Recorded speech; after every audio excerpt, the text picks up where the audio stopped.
Existen historias que desafían cualquier explicación lógica, relatos que emergen de la oscuridad y, sin importar cuántas veces sean cuestionados, se niegan a desaparecer. Hoy te contaré 3 de estos misterios, 3 historias reales envueltas en sombras que han desconcertado a investigadores y curiosos durante años.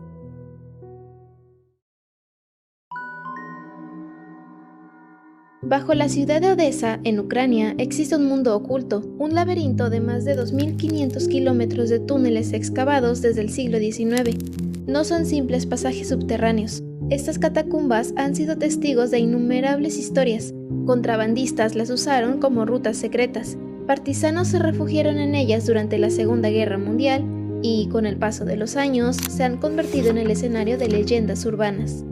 La historia que nos compete se remonta a la víspera de Año Nuevo de 2005. Un grupo de adolescentes, en busca de aventura, decidió celebrar la llegada del Año Nuevo en el corazón de las catacumbas.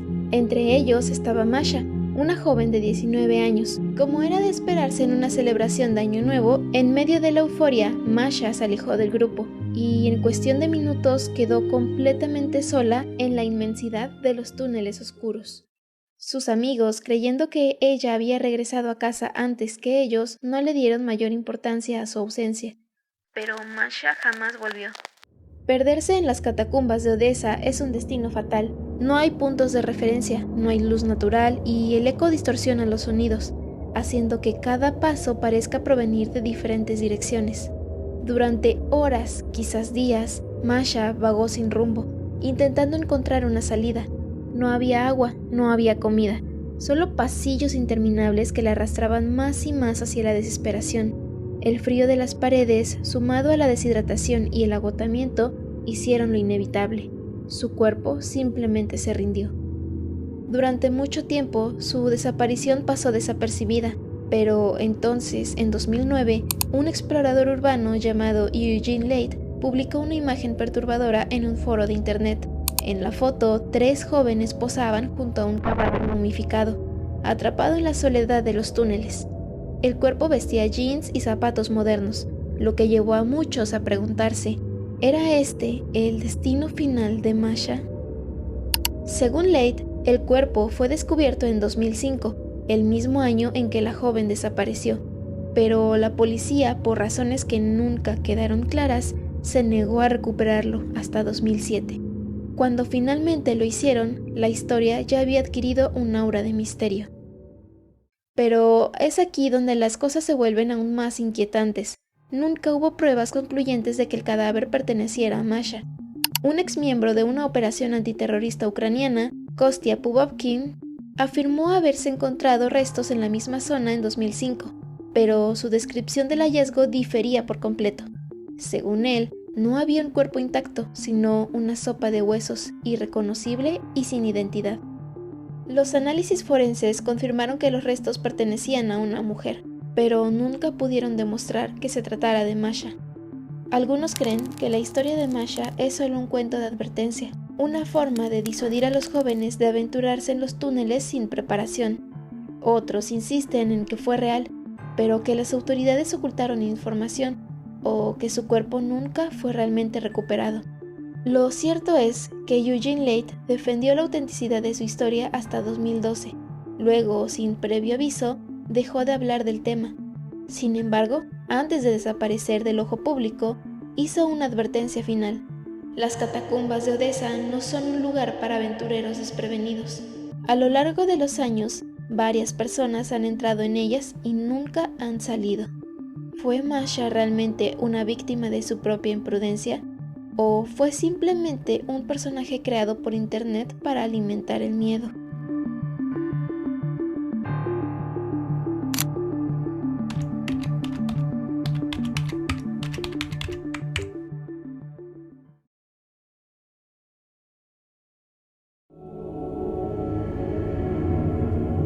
En el año 2000, una subasta en eBay captó la atención de miles de personas. El anuncio era alarmante. Pintura embrujada, advertencia y descargo de responsabilidad. La imagen que acompañaba a la publicación mostraba una escena inquietante. Un niño de rostro inexpresivo de pie junto a una muñeca, ambos frente a una ventana oscura. Detrás del vidrio, decenas de manos se extendían como si intentaran alcanzarlos. Pero lo que más llamó la atención no fue solo la extraña composición del cuadro, sino la historia que lo acompañaba. Los vendedores, una pareja de California, afirmaron que habían encontrado la pintura abandonada detrás de una cervecería. En un principio la colgaron en su casa sin pensarlo demasiado, pero entonces comenzaron a suceder cosas extrañas. Su hija de 4 años aseguraba que los personajes del cuadro cobraban vida por la noche, que se movían dentro del lienzo y, en ocasiones, incluso salían de él. Intrigados, los dueños instalaron una cámara con sensor de movimiento y, según su relato, lograron captar imágenes perturbadoras. La muñeca empuñaba lo que parecía un arma y amenazaba al niño, quien intentaba escapar del cuadro. Estas imágenes fueron incluidas en la subasta y se convirtieron en una de las principales razones por la que la historia se viralizó. El anuncio en eBay advertía explícitamente a los compradores: no pujes si eres propenso a enfermedades por estrés o no estás familiarizado con eventos sobrenaturales. También se mencionaban fenómenos paranormales, como ráfagas de aire caliente al mirar la pintura o la sensación de ser observado. A pesar de estas advertencias, la subasta explotó en popularidad. La historia corrió por foros de internet, acumulando más de 30,000 visitas y decenas de pujas. Al final, la pintura se vendió por $1,025 a la Galería Perception en Michigan, donde permanece hasta hoy. Pero, ¿de dónde vino esta obra y quién la pintó? El artista detrás del cuadro, Bill Stoneham, nunca imaginó que su obra se convertiría en una leyenda de internet. Pintó The Hunts Resist Him en 1972, basándose en una fotografía de su infancia. Según él, la pintura representa la delgada línea entre la vigilia y los sueños. Las manos al otro lado del cristal simbolizan vidas alternativas, mientras que la muñeca es simplemente una guía que acompaña al niño en su viaje.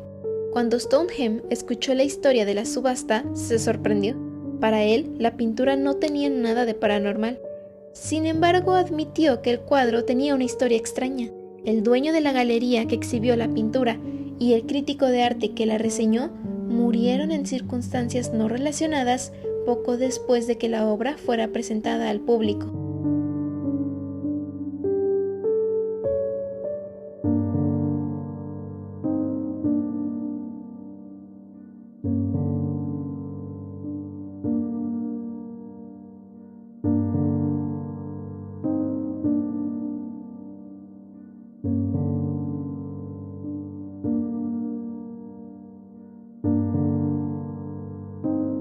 La viralización de la historia reflejó el poder del Internet para convertir un objeto en un mito. Algunos creen que la historia de eBay fue una estrategia de marketing. El precio inicial del cuadro era de $199, pero con la publicidad alcanzó más de 5 veces ese valor. Otros piensan que la historia surgió por el efecto psicológico de la sugestión. Una vez que una persona cree que un objeto está maldito, comienza a notar cosas extrañas a su alrededor. Motivado por la fama repentina de su pintura, Bill Stoneham retomó la idea después de años de dedicarse a la ilustración de videojuegos y creó secuelas como Resistance at the Threshold en 2004, donde el niño ha envejecido décadas y la historia parece continuar.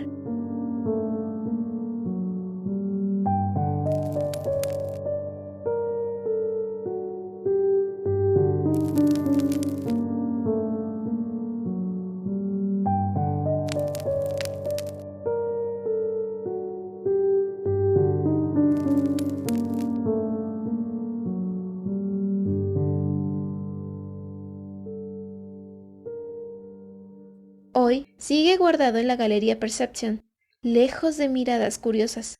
No hay informes recientes de fenómenos extraños asociados con la pintura, pero su leyenda persiste. Al final, lo más inquietante no es el cuadro en sí, sino la historia que se tejió a su alrededor. ¿Fue realmente una pintura embrujada o solo un experimento colectivo de sugestión? Como dijo el vendedor original al final de la subasta, gracias por apreciar el arte.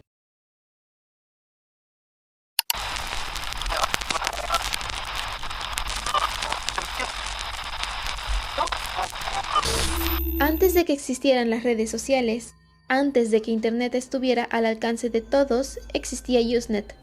Era un sistema de foros descentralizados donde miles de usuarios discutían sobre cualquier tema imaginable. Pero en agosto de 1996, algo extraño ocurrió.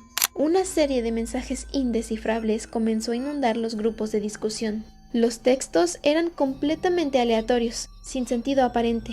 Aparecían en cientos de foros, especialmente en aquellos con temáticas religiosas. Cada mensaje tenía un título en común: Markovian Parallax Denigrate. Nadie sabía de dónde provenían ni quién los enviaba. Sus remitentes parecían direcciones de correo aleatorias, y los servidores que los publicaban estaban dispersos por Europa, lo que hacía casi imposible rastrear su origen. Para algunos era solo un caso extremo de spam, un ataque masivo diseñado para saturar los foros. Para otros era algo más siniestro. Catherine Hampton, una moderadora de grupos cristianos en Usenet, describió la avalancha de mensajes como un diluvio de spam vertical. Pero había algo raro. Los mensajes no parecían tener un patrón definido, no seguían una lógica, ni siquiera un cifrado evidente. Los mensajes aparecían en diversos foros, pero en algunos las palabras más repetidas eran distintas. Por ejemplo, en un grupo de discusión sobre religión, palabras como Cindy y Timbu eran recurrentes, mientras que en otros foros predominaban términos más técnicos. Era como si cada mensaje estuviera diseñado de forma diferente, sin un propósito claro. Con el tiempo surgieron varias teorías sobre quién estaba detrás de este fenómeno.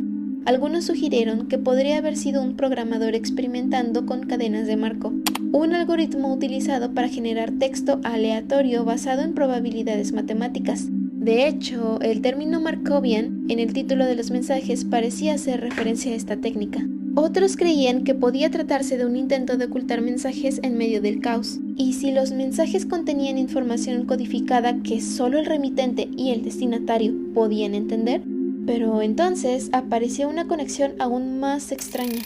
En 2012, alguien notó que muchos de los mensajes estaban firmados con el correo electrónico. Este nombre coincidía con el de Susan Lindauer, una ex periodista estadounidense acusada de espionaje en 2003 por supuestos lazos con Irak. ¿Podría ella estar involucrada en uno de los mayores misterios de Usenet? La teoría cobró fuerza rápidamente, pero se desmoronó cuando se descubrió que la dirección de correo había sido falsificada. Susan Lindauer nunca tuvo relación con estos mensajes. Su nombre fue usado como una distracción, un señuelo para confundir a los investigadores. Algunos expertos en seguridad informática han sugerido que los mensajes podrían haber sido un experimento para probar los límites de Usenet, una forma de manipular y saturar foros sin ser detectado. Otros creen que pudo haber sido una prueba temprana de desinformación en Internet, una táctica que décadas después se volvería común en las redes sociales. Pero lo más inquietante es que, hasta hoy, nadie sabe quién generó los mensajes ni con qué propósito. ¿Fue un error informático? ¿Un experimento fallido? ¿O una operación encubierta que nunca salió a la luz? Casi 30 años después, Markovian Parallax Denigrate sigue siendo un enigma sin respuesta. Un recordatorio de que en los rincones más oscuros de Internet, los misterios pueden nacer y nunca morir.